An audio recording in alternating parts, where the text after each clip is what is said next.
La tregua de Navidad. Robert Graves. El joven Stan pasó ayer por casa, más o menos a la hora del té. Conoce a mi nieto Stan. Está estudiando en una escuela técnica superior, acaba de cumplir los 20 y es tan listo como lo era su padre a esa edad. Stan está empeñado en ser dibujante comercial y hacer aquellos hoteles grandes de colores que pegan en las vallas. No quiere que le llamen Stan. Dice que resulta vulgar y pide que le llamen Stanley o nada. Stan tiene un montón de ideas grandes y nobles, todas ellas pensadas con todo detalle y cada una con su lema, como dice él. Bueno, yo no tengo nada contra las ideas grandes y nobles. Un servidor fue un laborista empedernido durante algún tiempo, hará ya 40 años, cuando acabó la guerra del Kaiser, y los que se habían aprovechado de la guerra empezaron a llenarnos de fango a nosotros, los que habíamos sido los héroes. Pero todo eso ya pasó hace tiempo, y hoy en día el Partido Laborista se ha vuelto demasiado respetable para mi gusto.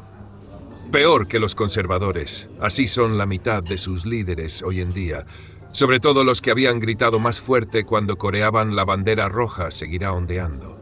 Ahora todos son unos santurrones, o son hacendados, eso si no están metidos en la Cámara de los Lores.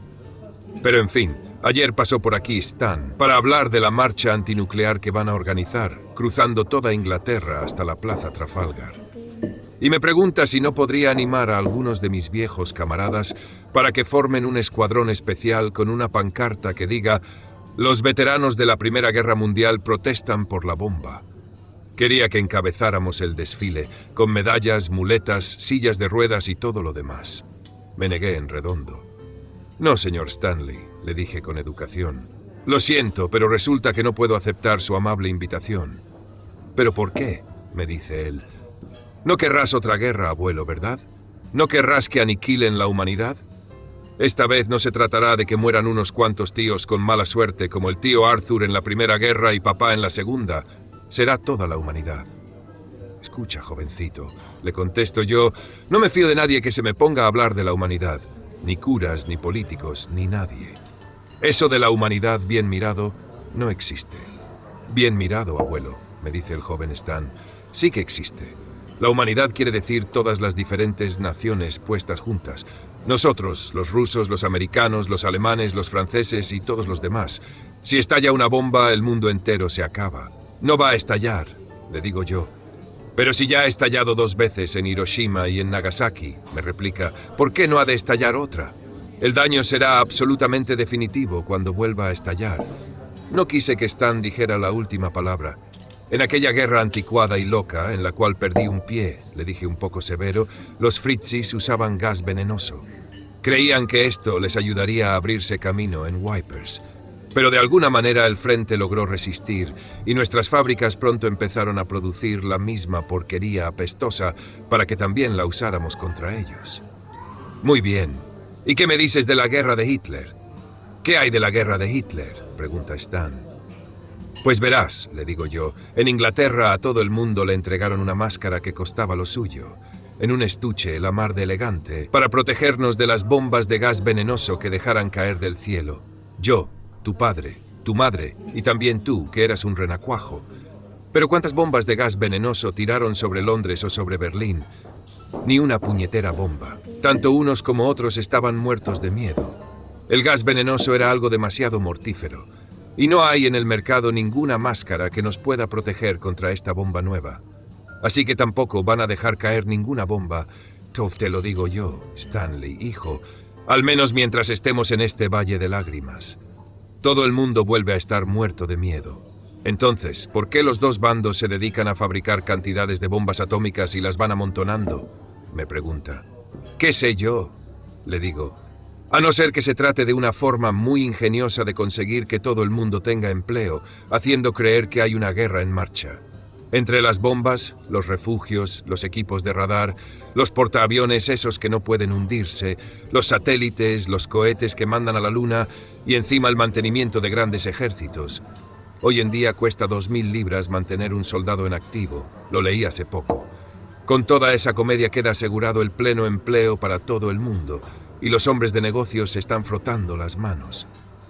Tu razonamiento tiene un fallo muy grande, abuelo. Los rusos no tienen que preocuparse por el paro». «No», admito yo, puede que no. Pero sus políticos y sus comisarios tienen que seguir el cuento de que hay un maligno complot capitalista para quitar de en medio a los pobres trabajadores, y tienen que demostrar que van en cabeza en la carrera de las armas. Olvídalo, hijo, olvídalo. La humanidad, que es una palabra que usan las señoritas y los tímidos, eso no lo va a aniquilar ninguna bomba atómica.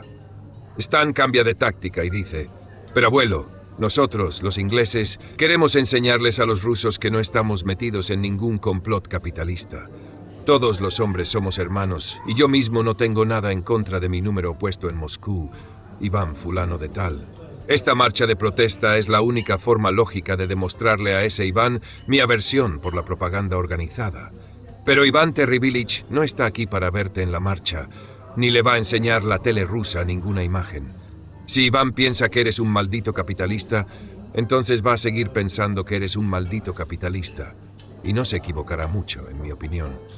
No, Stan, no puedes luchar contra la propaganda organizada con una propaganda de aficionados. ¿Crees que no, abuelo?, dice Stan. Tú eres un pesimista profesional. Tú no odiabas a los alemanes ni siquiera cuando luchabas contra ellos, a pesar de los periódicos. ¿Y qué me dices de aquella tregua de Navidad? Bueno, es que un día se lo había comentado, es verdad. Pero por lo visto el muchacho había sacado falsas conclusiones y no iba a dejar que yo le pusiera los puntos sobre las íes. Pero como verán, soy un tipo con suerte. Siempre me salvo por eso que llaman coincidencias, aunque yo no lo llame así, porque siempre me ocurren cuando más falta me hacen. En las trincheras le llamábamos a eso estar en el bolsillo de Dios. Y efectivamente, oímos un golpe en la puerta, luego un grito, y va y entra mi compañero de los días de rancho y Macuto, Green, el Vivales, antes el 301.691, soldado Edward Green del primer batallón del Regimiento del Noroeste. Resulta que ha venido a la ciudad en autobús a echar unas copas conmigo, puesto que es sábado por la noche, un viaje de 20 kilómetros, nada menos. Llegas en el momento oportuno, Vivales, le digo yo, igual que aquella otra vez. Un día liquidó a un oficial Fritz cuando yo estaba tendido en las afueras del bosque de Delville, con un pie arrancado, y aquel amable Fritz nos iba librando a los heridos de todo sufrimiento con una pistola automática. ¿Qué hay de nuevo? ¿Trampas?, me pregunta. Cuéntale a este jovenzuelo lo de las 2 treguas de Navidad, le dije. Nos quiere reclutar para una marcha a Moscú o no sé a dónde. Bueno, dice el Vivales, de momento no veo la relación. Y marchar hacia Moscú no es peor que marchar hacia Berlín, como hicimos tú y yo, aunque no conseguimos avanzar más de unos centenares de metros en los 3 años que lo intentamos. Pero vale, le contaré los hechos, ya que insistes tanto. Stan escuchó en silencio mientras el Vivales narraba su historia. Yo ya la había oído muchas veces, pero los cuentos del Vivales mejoran a fuerza de repetirlos. Verán, me perdí casi toda aquella primera tregua de Navidad, como ya les explicaré más adelante, pero llegué a tiempo para la segunda y vi parte de lo que el Vivales no vio. Y la moraleja que le quería recalcar al joven Stan dependía del hecho de que hubiera 2 treguas, no una, pues fueron muy distintas la una de la otra. Me traigo una buena botella de cerveza de la cocina, con un par de vasos, solo 2, porque el joven Stan no bebe cosas tan ordinarias como cerveza, y Vivales empieza a contar. Ese Vivales tiene un pico de oro. Le he visto tener a todo un público embelesado en las 3 plumas, desde el momento de abrir las puertas hasta la hora de cerrar, y con el vaso colmado cada 10 minutos, gratis. Bueno, dice, la primera tregua fue en 1914, unos 3 meses después de empezar la guerra del Kaiser. Dicen que lo sugirió el viejo papa y que el Kaiser estuvo de acuerdo, pero que Joffre, el jefe del ejército francés, no daba permiso. Sin embargo, los bávaros, como eran católicos, se esforzaron por conseguir una racha de paz y buena voluntad, y corrieron la voz de que el papa se iba a salir con la suya. Por consiguiente, aunque no teníamos a los bávaros allí delante nuestro, en Boy-Grenier no se disparó un solo tiro en toda la Nochebuena. En aquellos días aún no nos habían repartido bombas Mills, ni morteros de trinchera, ni pistolas Berey, ni cascos de acero, ni bolsas de arena, ni ninguno de esos lujos que vinieron más tarde. Y solo teníamos 2 ametralladoras por batallón. Las trincheras no eran profundas y el agua te llegaba a las rodillas, así que casi todo el rato teníamos que acurrucarnos encima del escalón de tiro. Sabe Dios cómo seguíamos vivos y sonrientes. No fue ninguna fiesta, ¿verdad, trampas? Y para colmo, el suelo estaba medio congelado. La Nochebuena, a las 7:30 de la tarde, las trincheras enemigas se iluminan de pronto con una hilera de farolitos chinos de colores y se enciende una hoguera en el pueblo, detrás de ellos. Empuñamos las armas, preparados para lo que fuese. 10 minutos más tarde, los fritzis empezaron a cantar un villancico que se llama Stilinaj. Nuestros muchachos contestaron con el buen rey Wenceslao. Se habían aprendido la primera estrofa en la murga recogiendo calderilla de puerta en puerta. Por desgracia, nadie se sabía más de 2 estrofas, porque a la murga siempre le echan bronca o dinero antes de llegar a la tercera estrofa. Entonces un fritz con un megáfono va y grita: ¡Feliz Navidad, Wessex! Estábamos bajo el mando del capitán Pomeroy. El coronel Baggy estaba de baja por enfermedad, el segundo de a bordo todavía de permiso. Y la mayoría de los otros oficiales eran jóvenes tenientes recién salidos de Sandhurst. Habíamos recibido un duro golpe a finales de octubre. El capitán era un caballero de pies a cabeza. Padre, abuelo y bisabuelo sirvieron todos en el Wessex. Él le contesta gritando: ¿quiénes sois? Y ellos dicen que son sajones, como nosotros, de un pueblo que se llama Huli, en Sajonia Occidental. ¿Podría su jefe encontrarse conmigo en tierra de nadie para arreglar una tregua de Navidad? Vuelve a gritar el capitán. Respetaremos la bandera blanca, les dice. Eso se arregló, así que el capitán Pomeroy y el oficial Fritz, que se llamaba teniente Coburg, salieron de sus trincheras y cada uno le dio al otro palabra de honor de que sus tropas no dispararían ni un solo tiro en las próximas 24 horas.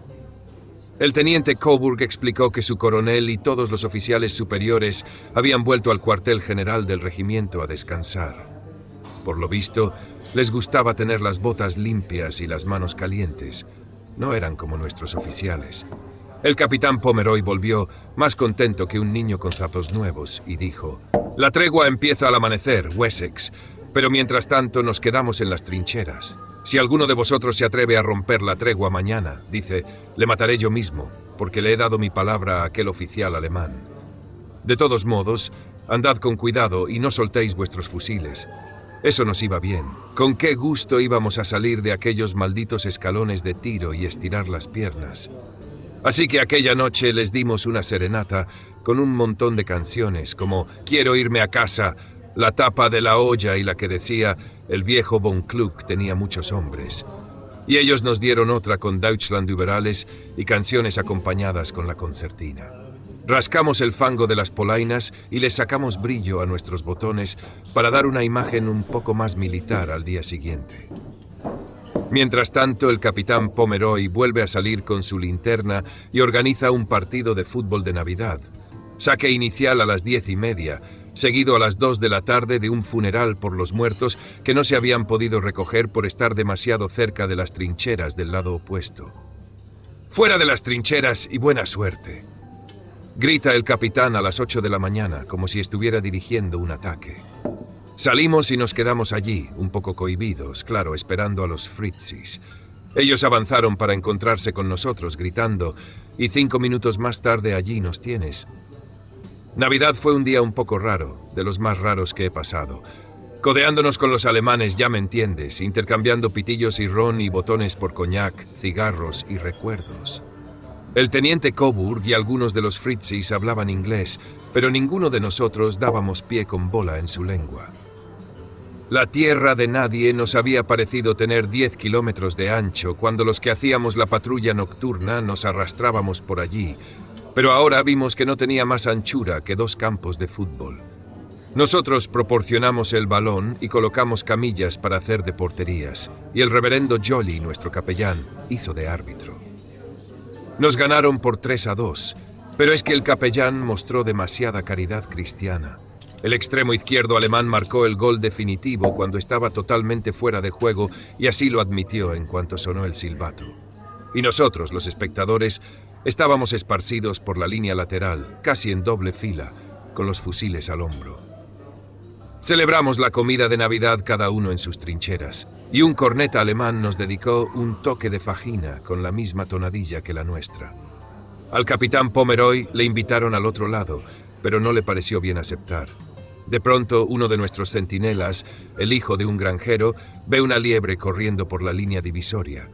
Da un grito de liebre a la vista y todo el mundo se agolpa en el parapeto y sale fuera trepando y echa a correr hacia adelante para atraparla. Los fritzis hacen lo mismo. En Alemania no saben lo que son los perros lebreles. Siempre matan a las liebres con pistolas. Pero contra esta no podían disparar a causa de la tregua, así que se volvieron lebreles como nosotros. El joven Totti Fay y un cabo sajón juntos intentaron agarrar la liebre cuando la vieron dar media vuelta y correr hacia ellos. Totti la coge por las piernas delanteras y el cabo por las traseras, y los dos a una caen encima del animal. El capitán Pomeroy parecía un poco preocupado por temor a una disputa sobre quién había cogido la liebre. Pero te hubieras tronchado de risa si llegas a ver cómo el joven Totti y el Fritz, con toda educación, intentaron forzar el uno al otro a aceptar el animal muerto. Entonces el teniente y el capitán se reúnen y el capitán dice que tiren una moneda al aire. Pero el teniente contesta: me temo que nuestros hombres quizá no lo entiendan.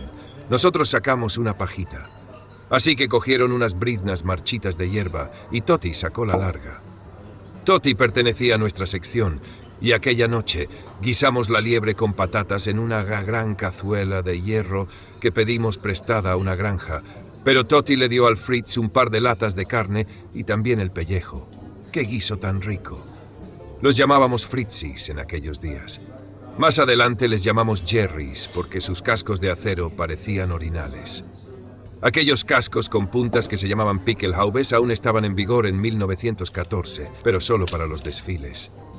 En las trincheras llevaban gorras, como las nuestras, pero grises, y por encima eran blandas. Lo que más querían nuestros muchachos eran Pickelhaubes para llevarlos a sus novias cuando volvieran de permiso a casa, pero el teniente Coburg dijo que lo sentía, que todos los Pickelhaubes estaban almacenados detrás de las líneas. Tendrían que contentarse con hebillas de cinturón. El general French estaba al mando de las fuerzas expedicionarias británicas por aquel entonces, un sujeto hecho y derecho. Después dijo que si le hubieran consultado lo de la tregua, habría dicho que sí por razones de caballerosidad. Seguramente pensaría que fuera cual fuese el lado que saliera ganando, nosotros o los alemanes, una tregua de Navidad ayudaría considerablemente a la hora de firmar un buen tratado de paz al acabar la guerra. Pero en el alto mando del Kaiser eran casi todos prusianos, y el teniente Coburg nos dijo que los prusianos estaban en contra de la tregua porque no encajaba con sus ideas de terrorismo, y aunque había otros batallones que estaban fraternizando con los fritzis a todo lo largo del frente, eso nosotros no lo sabíamos, los prusianos no querían saber nada de treguas. Ni tampoco algunos de los regimientos ingleses, por ejemplo los East Lancashires en nuestro flanco derecho y los Foresters de Sherwood a nuestra izquierda. Cuando los fritzis salieron con sus banderas blancas, estos dispararon por encima de sus cabezas y los echaron atrás. Pero no se metieron con nuestra fiesta. Fue peor en el frente francés, pues aquellos franchutes ametrallaron todos los festejos de Felices Pascuas. Claro que los franceses son más dados a las celebraciones de fin de año que a las de Navidad. Lo que fue una sorpresa fueron los 2 barriles de cerveza que los fritzis nos mandaron rodando desde la cervecería que tenían justo detrás de la línea del frente. No me dice nada la cerveza francesa, pero al menos esta no estaba aguada como la que nos habían vendido a las tropas inglesas en las tabernas. Los espitamos en la tierra de nadie y los fritzis espitaron 2 más de los suyos. Cuando llegó la hora de los brindis, el capitán dijo que quería dejar la política a un lado. Así que salió con un por las esposas y las novias, y el teniente aceptó. Luego el teniente propuso por el rey, y el capitán aceptó. En aquellos días también había un rey de Sajonia, ¿comprendes? Además del rey de Inglaterra, y no mencionaron ningún nombre. El tercer brindis fue para que pronto tengamos la paz, y cada bando lo podía interpretar como su propia victoria. Después de la comida vino el funeral.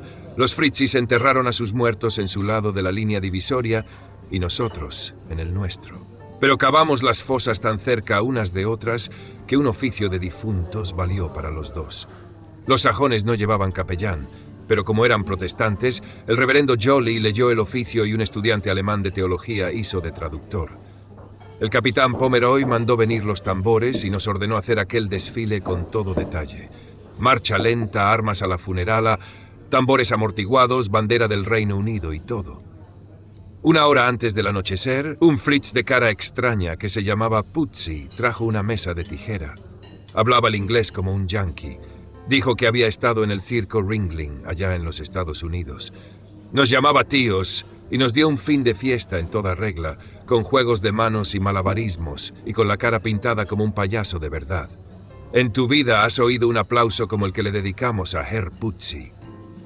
Luego nuestro general de brigada, el muy canalla, que estaba que reventaba de pavo y pastel de Navidad y tartas de frutas secas, decide venir a visitar nuestras trincheras para desearnos felices Pascuas. Al capitán Pomeroy le sopló la noticia a nuestro Trampas, que estaba prestando servicios auxiliares en el cuartel general del batallón. Trampas llegó por los pelos, corriendo como alma que lleva el diablo por el espacio abierto, y dijo jadeando: «Mi capitán, llega el general de brigada, señor, pero ninguno de nosotros ha dejado caer lo de la tregua. El capitán Pomeroy nos reúne enseguida». «Despejen, Wessex», nos grita.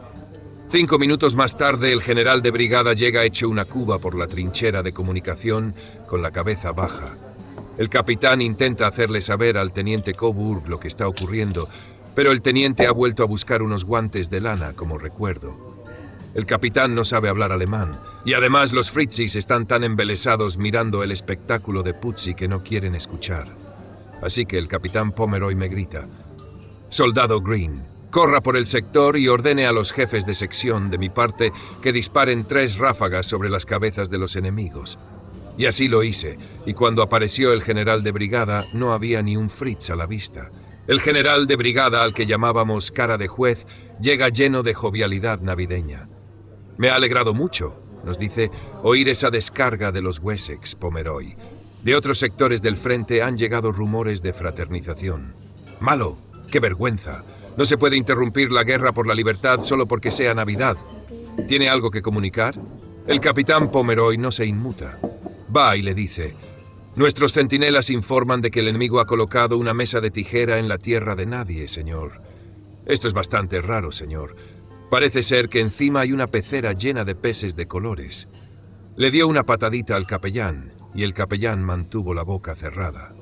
Cara de juez se quita el sombrero de lata, saca sus prismáticos y con mucho cuidado se asoma para observar por encima del parapeto. «Pues sí que son peces de colores, vaya si lo son», grita. «¿Qué nuevo truco diabólico se inventarán ahora los alemanes? Envíe una patrulla esta noche a investigar». «Muy bien, señor», le dice el capitán. Entonces cara de juez descubre otra cosa. Es el teniente Coburg paseando a descubierto entre su reserva y la línea del frente y lleva los guantes de lana. ¡Qué desfachatez! Fíjese en aquel oficial alemán, qué chulo él. ¡Corre! Aquí tienes tu rifle, muchacho. Mátalo a quemarropa. Por lo visto, el teniente Coburg debió de pensar que las ráfagas venían de los Foresters en nuestro flanco, pero ahora se para de pronto en seco y mira la tierra de nadie y se pregunta dónde se ha metido todo el mundo. Cara de juez me mete el rifle en la mano. «Vigila la puntería», me dice. «Acaricia el gatillo, no lo aprietes». Apunté bien por encima de la cabeza del teniente y disparé 3 ráfagas rápidas. El teniente se tambaleó y se tiró de cabeza en el cráter de bomba más próximo. «¡Enhorabuena!», exclamó cara de juez, eructándome el coñac en la cara. «Una muesca más que te apuntas en la culata de tu rifle». «Pero habráse visto descaro. Supongo que se sentiría seguro porque era el día de Navidad. ¡Ja, ja! No le había traído al capitán Pomeroy ningún regalo de whisky, ni cigarros, ni nada de nada. Era un asqueroso avaro, eso es lo que era». Pero finalmente los Fritzis se percataron de lo que pasaba y sus ametralladoras empezaron a abrir fuego cruzado de un lado a otro, toc, toc, toc, a unos 3 pies por encima de nuestras trincheras. En vista de ello, el general de brigada echó a correr hacia su puesto con tantas prisas que tropezó con el cable del teléfono y cayó de bruces en el fango. Fue su primera y última visita a la línea del frente. Media hora más tarde, colocamos un cartel de cese el fuego. Esta vez, nosotros y los Fritzis nos hacemos mucho más amiguetes que antes. Pero el teniente Coburg sugiere que será mejor callar la boca sobre lo del festejo. Dice que podría llegarle un soplo al Estado Mayor y armarse un jaleo. El capitán Pomeroy está conforme. Entonces el teniente nos avisa de que a los guardias prusianos les corresponde relevar a sus sajones el día después de San Esteban. Sugiero que continuemos la tregua hasta entonces, pero dejando a un lado la fraternización, dice. El capitán Pomeroy vuelve a estar conforme. Acepta los guantes de lana de Shetland. Entonces le pregunta si, como un gran favor, a los Wessex se les podría permitir capturar la pecera para tener contento al general de brigada. Herr Puzzi no se alegra demasiado, pero el capitán Pomeroy le paga con un soberano de oro y Puzzi va y dice: por favor, por lo que más quiera, no olvide cambiarles el agua. Vete a saber qué conclusión sacarían los del servicio de información sobre aquellos pececitos cuando los mandaron al cuartel general del cuerpo, instalado en una lujosa fábrica secreta francesa. Supongo que alguien saldría con la idea de que los peces tienen alguna utilidad en las trincheras, como los canarios que se bajan a las minas de carbón. Entonces el capitán Pomeroy le dice al teniente: por lo que yo veo, Coburg, en este frente vamos a seguir en punto muerto durante un año o más. No se puede romper nuestro frente, ni siquiera con una concentración de ametralladoras. Ni tampoco podemos nosotros romper el vuestro. Escuche bien lo que le voy a decir. La próxima Navidad, nuestro Wessex y sus sajones occidentales aún estarán aquí pudriéndose, o lo que quede de ellos. El teniente no estaba de acuerdo, pero no discutió. Le contestó: en este caso, Pomeroy, espero que los dos sobrevivamos para podernos encontrar de nuevo en este acontecimiento festivo y que nuestras tropas demuestren el mismo espíritu de caballerosidad que han demostrado hoy. Me alegrará mucho poderlo hacer, dijo el capitán, si no acaban conmigo antes. Se dieron la mano para sellar el pacto y la tregua continuó durante todo el día de San Esteban. Pero nadie salió a la tierra de nadie, excepto por la noche, para reforzar el alambre que habían pisoteado durante los festejos. Y claro, no podíamos impedir que dispararan nuestros artilleros, ni tampoco los sajones podían prohibírselo a los suyos. Cuando llegaron los guardias prusianos, volvió a reanudarse la guerra. En 3 días, 50 bajas, incluyendo al joven Totti, que perdió un brazo. Mientras tanto, había ocurrido una cosa muy divertida. Los gorriones husmearon lo de la tregua y empezaron a bajar a nuestras trincheras para comerse las migas de las galletas. Yo conté más de 50 en una sola bandada el día de San Esteban. Las únicas personas que se opusieron con fuerza a la tregua, aparte del general de brigada y unos cuantos más como él, fueron las chicas francesas. No quisieron saber nada de nosotros durante algún tiempo cuando volvimos a los alojamientos. Decían que nosotros éramos no bon y beaucoup camarade con los allemans. Stan había escuchado esta narración con ojos como luceros. Exactamente, dijo. No había ningún sentimiento de odio entre los individuos que componían los ejércitos opuestos. El odio se lo montaron los periódicos. El año pasado, como recordarás, tomé parte en el rally de juventudes de Nuremberg. Había 2 muchachos más cuyos padres habían muerto en la última guerra, igual que el mío, y compartíamos la misma tienda de campaña con 4 huérfanos de guerra alemanes. Eran unos muchachos estupendos. Bueno, hijo, le dije, cogiendo el hilo donde lo había dejado el Vivales, yo no llegué a ver aquella primera tregua de Navidad gracias a una bala fría que se me metió en el hombro y se me atascó bajo la piel. El médico me la sacó y me dio de baja hasta que se curase la herida. Durante 1 mes no pude llevar mochila. Y tal como te ha contado el Vivales, me tocó prestar servicios auxiliares en el cuartel general del batallón y me perdí la diversión. Pero la segunda tregua de Navidad, bueno, eso fue algo aparte. Para entonces yo ya era sargento de sección al mando de unos 20 hombres que se habían alistado hasta el término de la guerra. Algunos buenos, otros un mal negocio por parte de su majestad. Habíamos aprendido mucho sobre la vida en las trincheras durante aquel año. Por ejemplo, cómo hacer el drenaje de las trincheras y construir refugios subterráneos. Frente a nosotros teníamos alambradas de 5 metros de espesor y periscopios y puestos de escucha en las bocas de las sapas, y también morteros de trinchera y granadas de rifle, y unas placas de acero con aspilleras para disparar protegidos. Ahora te contaré lo que pasó, y mi amigo el Vivales te dirá lo mismo. Las órdenes para el batallón pasaban por las trincheras hasta el cuartel general cada noche, y el oficial jefe era ahora el teniente coronel Pomeroy, con medalla por conducta distinguida. Había subido de rango por el trabajo que hizo al rehacer el batallón cuando aquella gran mina alemana hizo volar en pedazos la compañía C y los fritzis la remataron con bombas y bayonetas. Pero resulta que cuando envió las órdenes 2 días antes de Navidad de 1915, el coronel Pomeroy, accidentalmente, omitió decirle a su ayudante que incluyera el aviso oficial a todas las fuerzas del general Sir Douglas Haig. Haig era nuestro nuevo jefe supremo. Siempre se habla de él en el Día de los Caídos, caídos a los que él mismo empujó, en su mayoría. Había hecho uso de su influencia con el rey Jorge para que pusieran de patitas en la calle al general French y le instalaran a él en su puesto.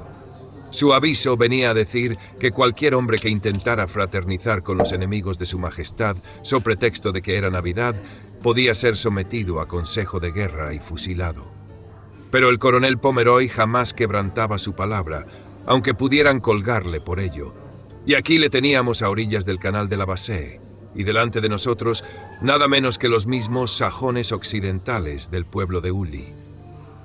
El coronel sabía quiénes eran, porque con un golpe de cachiporra habíamos apresado a uno de ellos en una escaramuza, al patrullar por allí 2 noches antes, y después de que el médico le enyesara la cabeza, enviaron al tipo al cuartel general del batallón con una escolta, que éramos yo y otro hombre. El coronel le interrogó, con la ayuda de un intérprete, sobre la geografía de las trincheras alemanas. Dónde guardaban aquel maldito mortero, cómo y cuándo llegaban las expediciones con los racionamientos, y cosas así. Pero aquel Fritz no soltaba prenda. Dijo que cuando le pegaron con una cachiporra había perdido la memoria. Así que al final el coronel comentó en inglés: «Muy bien, pues eso será todo. Por cierto, ¿está vivo aún el teniente Coburn?» «Oh, sí», dice el Fritz, poniéndose a hablar en inglés, pillado por sorpresa. «Recibió un par de heridas, pero ya está de vuelta. Ahora es comandante y está al mando de nuestro cuerpo». Entonces de pronto cae en la cuenta y dice: «Maldita sea, ¿no es usted el oficial Wessex que hizo de Santa Claus el año pasado y arregló la tregua?» «Lo soy», contesta el coronel. «Y tú eres Pudsey Cohen, el ilusionista, a quien le compré una vez una pecera. ¡Qué pequeña es la guerra!» Por esto, ¿comprendes? El coronel no había hecho circular el aviso de Haig. Aún quedábamos unos 80 de los perros viejos, la mayoría remendones, cocineros, tambores, transportistas o heridos reincorporados. La noticia voló y todos se volcaron sobre Pudsey. Le estrecharon la mano y le preguntaron si no podría hacerles otra demostración de juegos de mano. Él va y les dice: «Preguntadle al coronel Santa Claus. Aún está dando de comer a mis pececitos. Yo había sido el escolta de Pudsey y antes le había aporreado y le había hecho comparecer ante los nuestros, pero no le reconocí ni por un instante sin su maquillaje. No le reconocí hasta que se puso a hablar en su extraño inglés yankee». El coronel vuelve a llamar a Pudsey y dice: «Me parece que usted no está en condiciones de viajar. Voy a retenerle aquí, como caso clínico, hasta después de Navidad». Pudsey se pegó la gran vida durante los 2 días siguientes y nos montó una función cada noche, casi siempre a base de trucos con cartas, porque no tenía accesorios. Llegó la Nochebuena y un sargento del regimiento de Norfolk, que volvía a estar en nuestro flanco derecho, me comentó que era una lástima que Haig el austero hubiese aguado la fiesta de Navidad. «Ahora me entero», digo yo, «y además, compañero, prefiero no enterarme, ¿entiendes?» Al menos, oficialmente.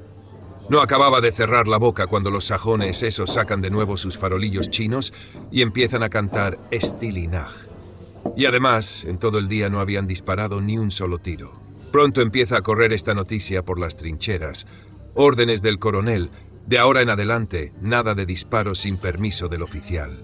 A la mañana siguiente, después del todos a sus puestos al clarear el día, el coronel Pomeroy sale de la trinchera con un pañuelo blanco en la mano, se abre paso entre nuestras alambradas y se detiene a medio camino de la tierra de nadie. «¡Felices Pascuas, sajones!», grita. Pero el comandante Coburn ya había avanzado hacia él. Se saludan y se dan la mano. Había que ver cuántos vivas se oyeron. «¡Quédense en sus trincheras, Wessex!», gritó el coronel por encima del hombro. Y el comandante dio la misma orden a los suyos. Después de charlar un poco, decidieron que a todos los muchachos que habían estado en la fiesta de 1914 se les permitiría salir de las trincheras, pero a los demás no. Solo podían fiarse de los que éramos soldados regulares.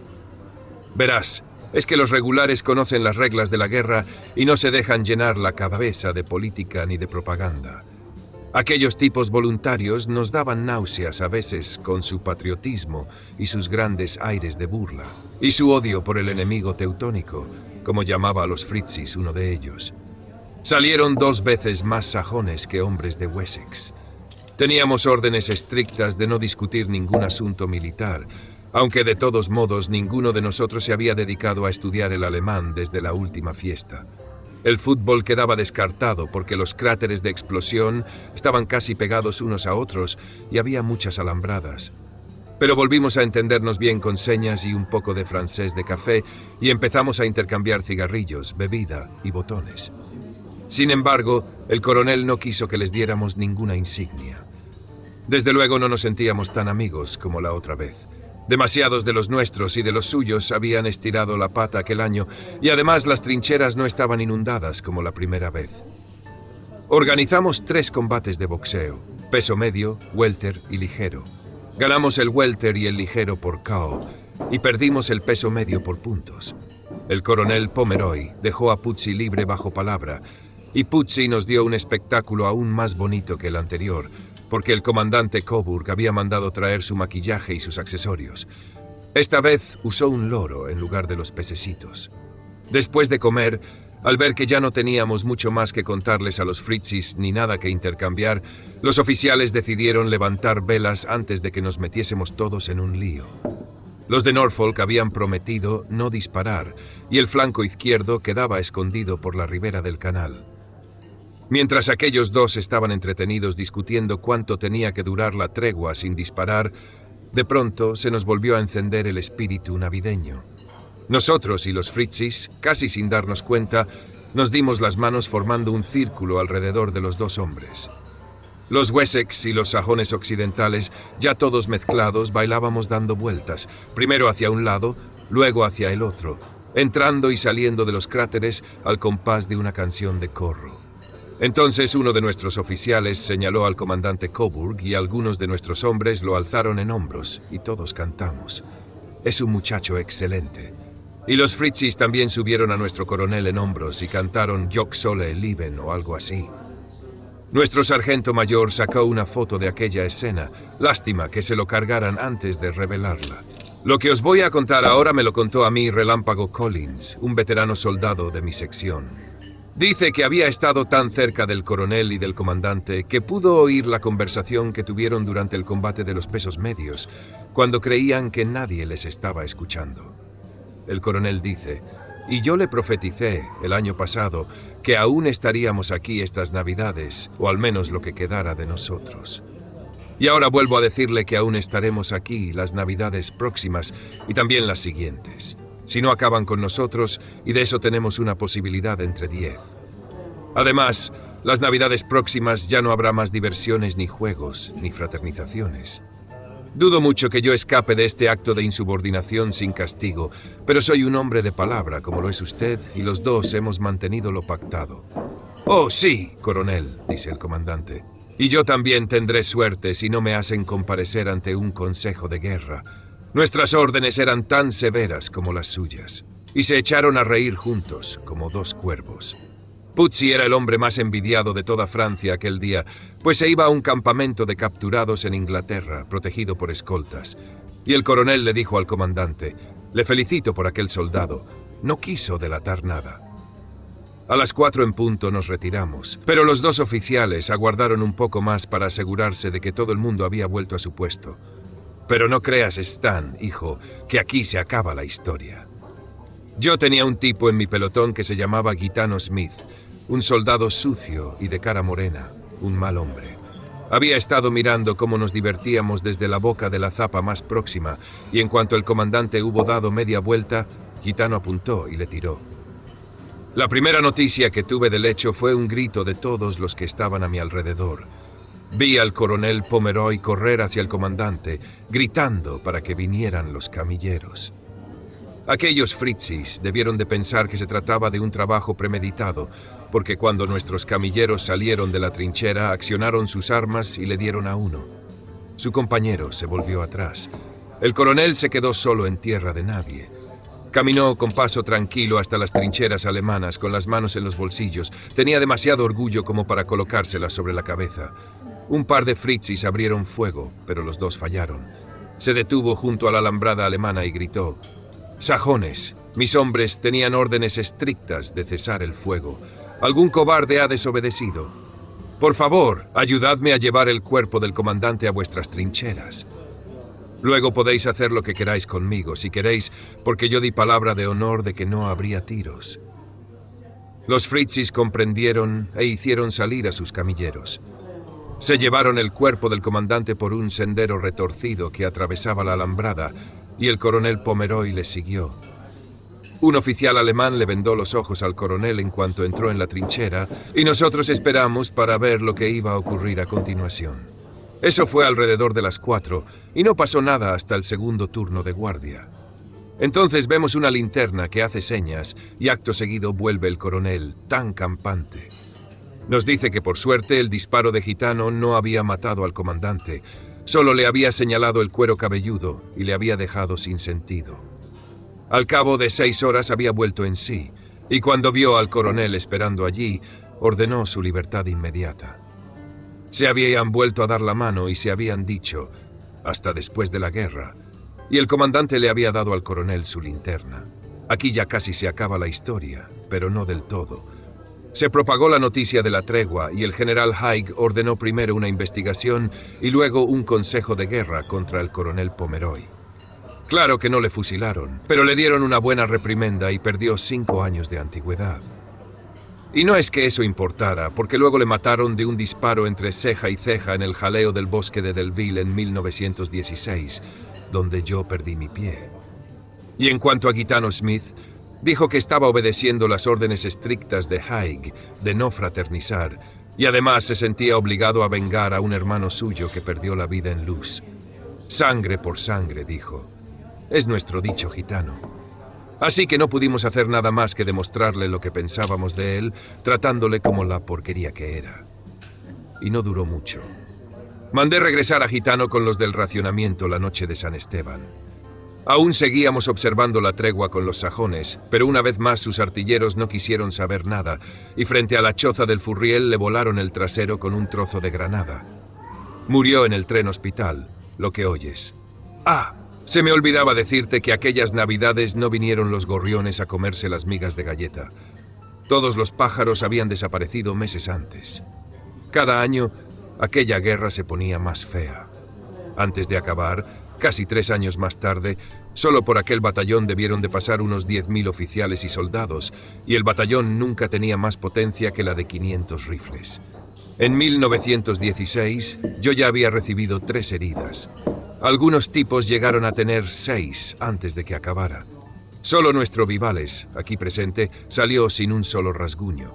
Así fue como le pusieron este apodo, porque siempre salía vivo, esquivando la bala que llevaba marcado su nombre y su número. Cuando llegó el armisticio estábamos en Mons, donde habíamos empezado. Se hablaba de colgar al Kaiser, pero finalmente decidieron ponerle a partir leña en Holanda. Al resto de los fritzis les dieron su merecido con el Tratado de Paz. Pero les dejaron rearmarse a tiempo para una segunda guerra, la guerra de Hitler. Y así fue como mataron a tu padre. Después de la guerra de Hitler, habría habido una tercera guerra, más o menos ahora, que te hubiera pillado a ti, Stan, hijo mío, si no llega a ser por aquella bendita bomba contra la cual tú quieres que yo haga una marcha de protesta. Escúchame bien, hijo. Si 2 caballeros chapados a la antigua, como el coronel Pomeroy y el comandante Coburg, nunca he vuelto a oír hablar de él, pero supongo que no debió de sobrevivir con las agallas que tenía. Si 2 hombres de verdad como estos no tenían esperanzas de que hubiese una tercera tregua de Navidad en los días en que la humanidad, como lo llamas tú, aún estaba un poquito civilizada, dime, ¿qué puedes esperar ahora? Solo el miedo puede conservar la paz, le dije. Las Naciones Unidas parecen un chiste, y tú lo sabes. Así que agradece a tu angelito de la guarda que los rusos tengan bombas H y que los yanquis tengan bombas H a montones, las suficientes para hacer volar tu humanidad, y que todo el mundo se tenga respeto por igual, aunque no lleguen a trabar amistad. Me paré, quedándome sin aliento, y el Vivales le tomó la mano a Stan. Tú sabes lo que te conviene a ti, muchacho, le dijo. Así que no escuches a tu abuelo. No dejes que te convenza en contra de tus creencias. Es uno de los viejos valientes, pero no por eso sabe más que tú ni más que yo.